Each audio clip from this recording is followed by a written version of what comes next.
What's up guys? Today we're going to make spicy popcorn noodles. So let's get started. First you'll need to cut open a popcorn packet. Then you'll need a paper bag. Dump all the popcorn inside the bag. Then we just break up the noodles, take out the packaging, dump the noodles inside the bag,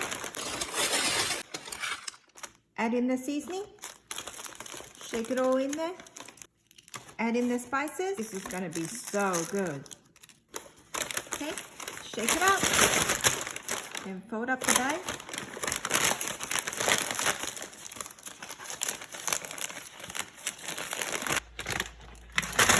Put it in there.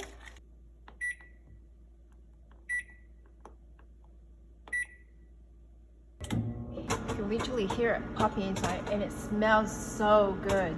Just came out of the microwave, so let's check it out.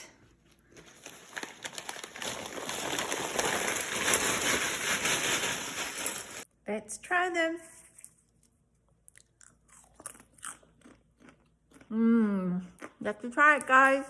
So good.